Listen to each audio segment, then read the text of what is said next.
Hello.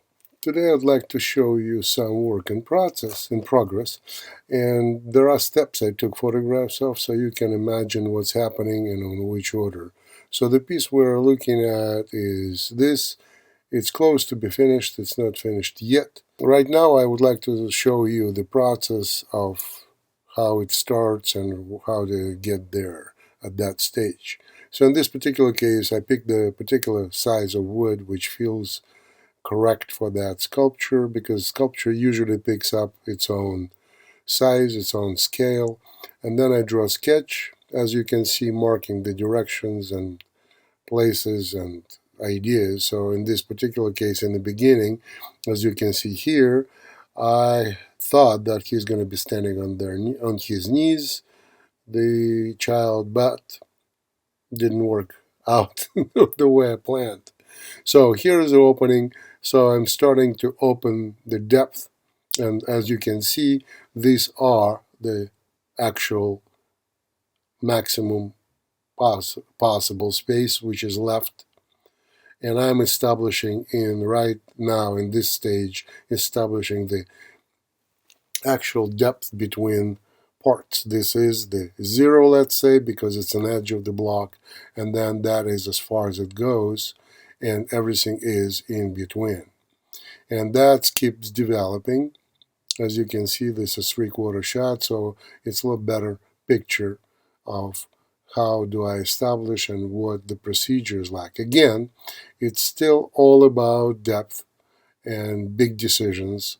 No detail or anything gets involved yet. It's just big masses in space in relationship to each other. This phrase is like consistently repeating itself. Masses in space in relationship.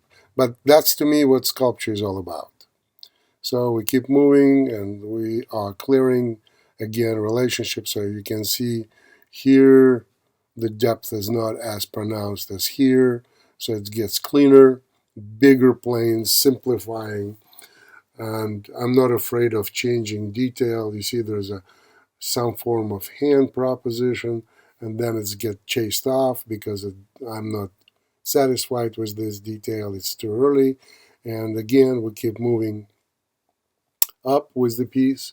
So you can see that development slowly changes the work. But again, I can't stress it enough.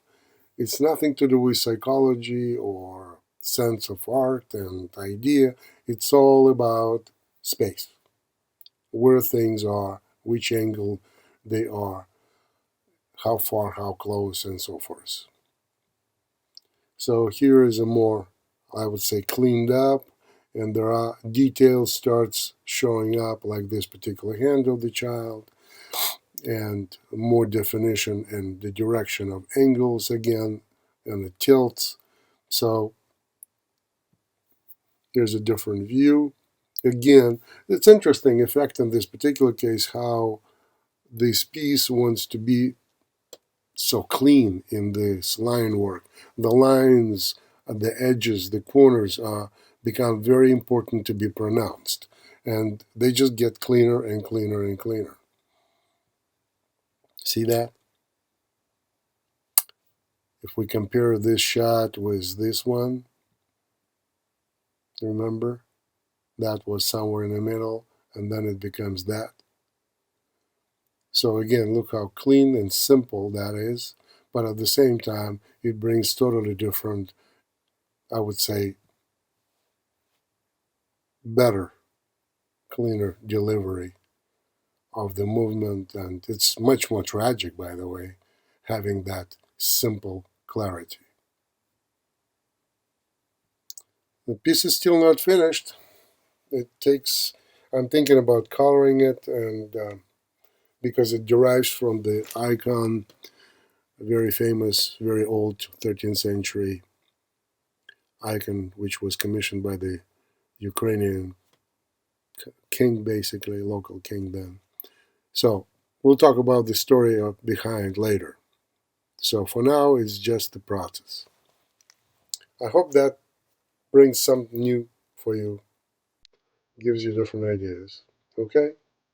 Thank you. Hello, my name is Simon Cole. I have been a sculptor longer than I can remember. I have over 13 years of Russian academic training, MFA, and apprenticeship under my dear teacher Isaac Brodsky. I am very excited to share everything I have learned over the years with you in this course. Sculpting is creating a new form of life, not a copy of existing world. Sculpture is the witness to that experience. In the first week, you will learn how to see as a sculptor. You will draw, you will walk the line to learn what you see, and you will sculpt what you have learned. In week 2, I will introduce the box concept. This is the foundation for your freedom sculpting any figure in any space. This will be the road to understand and to succeed in sculpting not the surface, but the core of new reality. Week 3 will be all about anatomy, but not the anatomy you expect. You will learn about joints, mechanics of the joints, muscles, and their place in space. I will simplify the complex, vast anatomy to a concentrated minimum any sculptor will ever need. I will illustrate it in 2 and 3-dimensional form. Week 4 will be our victory round. You will be taking all the knowledge that you accumulated in these previous weeks, and you will sculpt the new world, seen and created by you. Sculpting loose is misunderstood. From now on, you will be sculpting unconstrained, liberated from common standards. Your sculpture will have a new truth and a new reality.